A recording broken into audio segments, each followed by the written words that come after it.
Megaherzzz. Megaherzzz. You're listening to Megaherzzz on 4ZZZ. You're tuned into Megaherzzz. I'm Sissy. My pronouns are she, her, and I'm joined by my wonderful co-host today. I'm Sarah, and my pronouns are they, them. So we have an interesting show installed today, and we are doing an Anti-Australia Day episode today.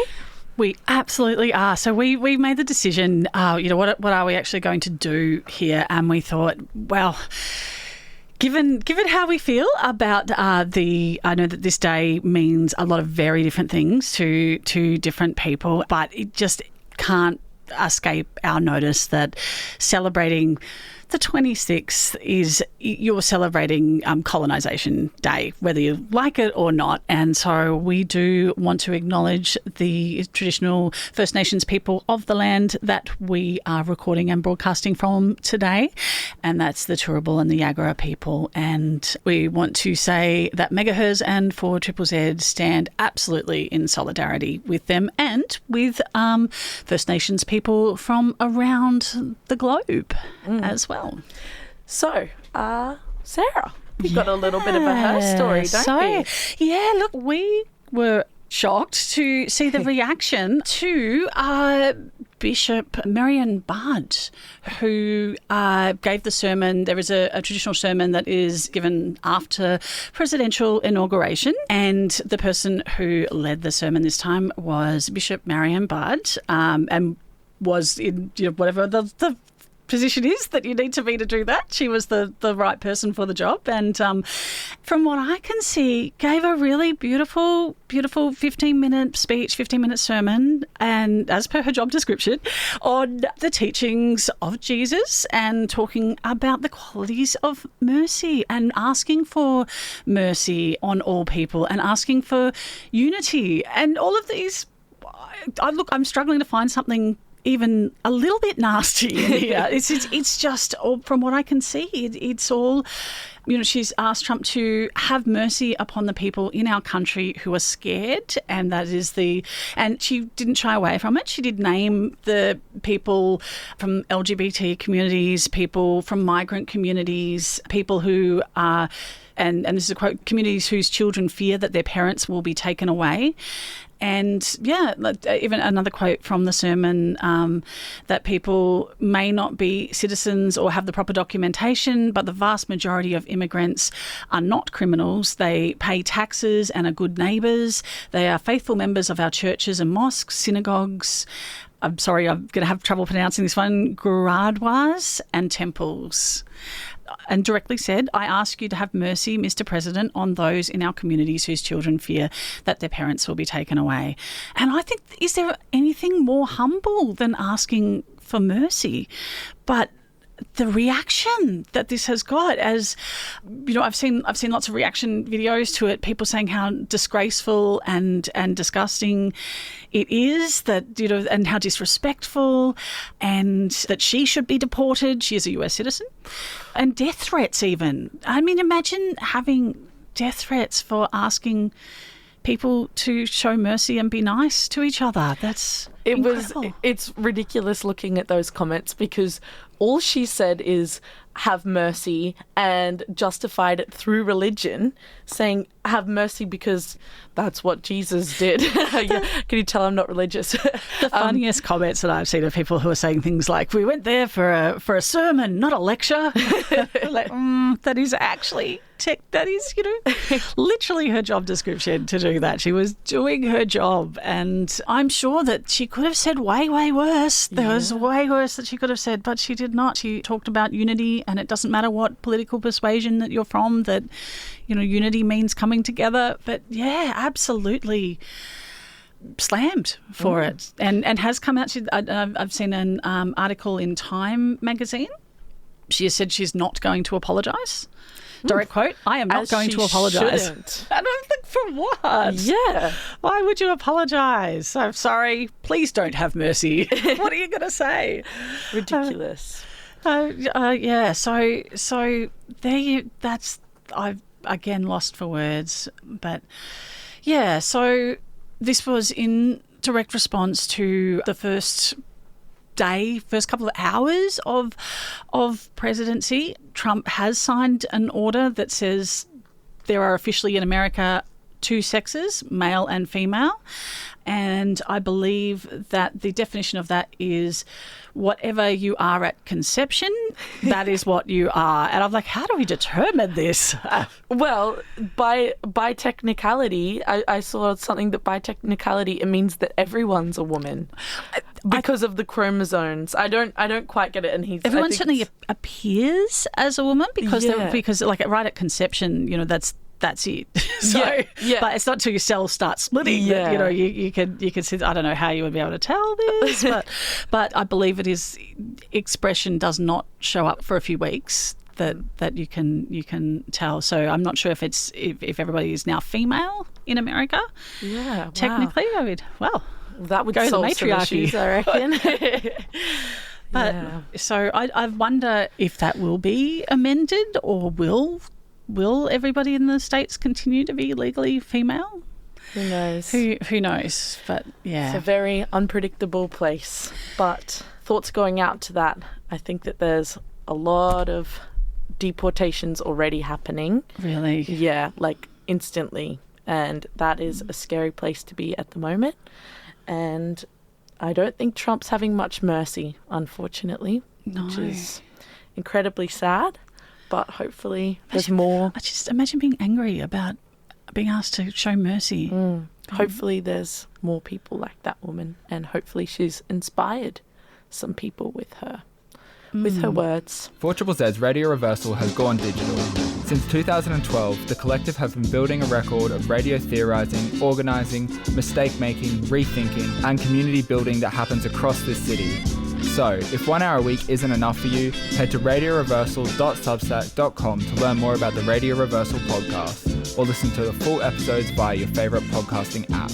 Right now, it is time for us to go into our segment, Men's Violence and Femicide Report. So, obviously, this is a challenging subject, and we are going to be talking about violence. We are going to be talking about femicide. We are going to mention people who have passed away. So, deep breath from me, because it is very challenging, and it is okay if you choose to self-care rather than listening to this particular segment. Please do, if you are going to tune out, join us back again in about 5 minutes. We don't want to lose you forever, but we do understand that this is not for everybody. So here we go. So we were looking at age discrimination. Saw this week an article from The Guardian talking about older women in Australia being killed by family members and saying it's a silent crisis. So goes the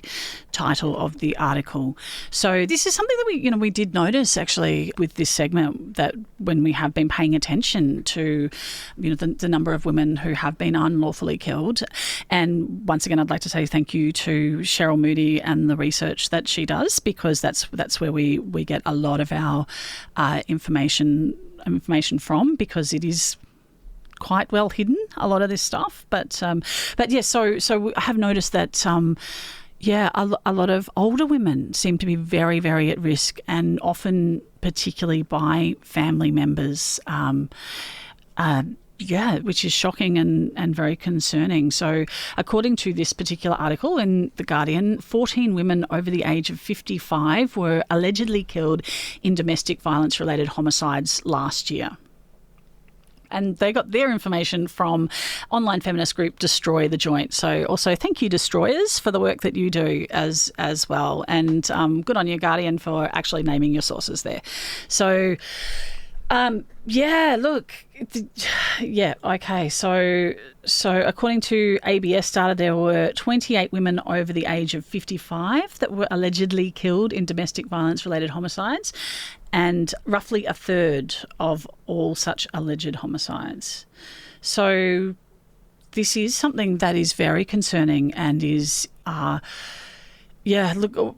seeing a lot of, and I'm kind of not surprised by this, because women over 55 are becoming a very, very vulnerable group. They're becoming the most likely, like the most rapidly rising rates of homelessness as well is women over 55. So it's no surprise that they are vulnerable in other areas as well. So, and we know that, housing crises make women in general vulnerable to home-related violence. So, but just a real concern and, not something I've heard people talk much about either. So it's good to see that there is an article on this, and I am very interested to see what's going to be done, if anything is going to be done. I mean, it's not like we've seen much done about men's violence in general anyway, so... And I will say that not all of these particular ones we're talking about here, that not all killed by men, killed by family members. There was some were murdered by daughters as well. So not saying that, but the majority of women who were unlawfully killed were killed by men last year. So this week, there were 2 women killed, and both of them were elderly women. Mm-hmm. So that goes to show that research is, yeah. An 88-year-old unnamed woman was killed, but we don't have much information on her. But we do have some information on a woman named Merril Kelly, who unfortunately was murdered this week. What was said about her is that she was a firecracker and a force to be reckoned with. I love that. Yes. Yeah. Yeah. It's important to humanise these women. Yeah, absolutely. And especially, with older women, dehumanisation, I think that is a huge part of the problem. Older people in general are definitely seen as one big stereotype, one big problem that the community has at the moment, a problem of how the aged care crisis and not seen so much as individuals. I know that is a huge problem, and that is the kind of thing that leads to violence, that dehumanisation. So that is us for the weekly Femicide report. Lose yourself in the soundscape. Camerata's Quintet brings Interlude to Brisbane Powerhouse for the OM Festival of Other Music. Settle in on Saturday 1st of March for a 60-minute meditative trip through serene compositions by Beethoven, Max Richter and more. Part gig, part escape. Don't sleep on this unforgettable journey. Tickets available now at brisbanepowerhouse.org. Proud sponsor of 4ZZZ. Now, we're not focusing on Australian music today on purpose, but we might focus on an Aussie icon. Still, yeah, why not? Why not? We were taken by Grace Tame, former Australian of the Year, and once again, fabulous choice of clothing to wear to the Australian of the Year breakfast. She has, and I guess a language warning for Grace Tame's T-shirt. She has worn a T-shirt that says "Fuck Murdoch" as her choice of attire. And look, the T-shirt in today's society, in Western society, particularly in Australia, T-shirt's a bit of a personal billboard here. You can wear your T-shirt says a lot about you. You can advertise your favourite band. You can advertise something political. You can advertise all sorts of things you can put on your T-shirt. But some advertising, is more favoured than others, and there's a bit of it's a fairly look. It's not the kind of reaction that Bishop Mariann Budde is getting for asking people to be nice, but yeah, people are a little upset that Tame wore a T-shirt with and I think people are more offended by the F word than they are by the sentiment of the T-shirt, which is interesting in itself. But people are offended by the feeling that she's trying to steal the show with her T-shirt there. So, well, you know what? People are just so sensitive these days. Yeah, well, it is interesting, and I mean, it is a brave choice, I think, to wear that. I know that I have fabulous T-shirts that I did in fact buy as a Cheryl Moody fundraiser. I bought a "Fuck the Patriarchy" T-shirt, but I have had reservations about whether or not to wear that in public. So I do think that it's very interesting our social taboos and what we choose to do or don't do. I mean, it's just a word, isn't it? It's not. It's not here nor there. So, but some people are offended by words. So, well, I'm offended by some of the words that Murdoch's press has put out there. So yeah. I think that she's fierce. Love Grace Tame. So cool. So, yeah, I think, and I do believe that the T-shirt itself may have been a fundraiser. So I reckon they might raise a few funds now with that. That's it. There's a great advertisement for that T-shirt. And I just found a quote explaining from Grace Tame why she chose that particular outfit. And according to the Sydney Morning Herald, she wore the T-shirt to the function because, and quoting, "It's a great shirt and it says it all, doesn't it? If we want to dismantle the concentration of morbid wealth that undemocratically rules the world and really makes the major political decisions that affect the everyday person, if we want climate action and if we want justice, if we want truth, I think it's probably a good place to start. If you want to get a few birds with one giant ugly stone, this is it." Perfect. She said it all. So, we've got some MegaSports and 2, 3 MegaSports. Woo! And next time you guys won't be able to hear the 1, 2, 3, and it'll be perfect. I said the loud part, the quiet part loud. We'll get there. And thank you, Denise. Denise is not here in the studio with us today, but is here in spirit and in message as she reports to us. MegaSports. Yes. Okay, MegaSports. Australian women's cricket team have won the Ashes decisively from the English women's cricket team. To date, they have won the 3 ODIs and the 3 T20s. The Australian team outplayed the English team in every aspect of the game, bowling, batting and fielding over the series so far. Australia's wins put them 12-0 ahead in the series and keeps their hopes of a first ever multi-formal Ashes whitewash alive. On Thursday, 30th of January, there will be a historic day-night test at the MCG as the final game of the multi-format series. This is the first time that the Australian women's team has played at the MCG. It is also the test that will celebrate the 90th anniversary of women's test cricket.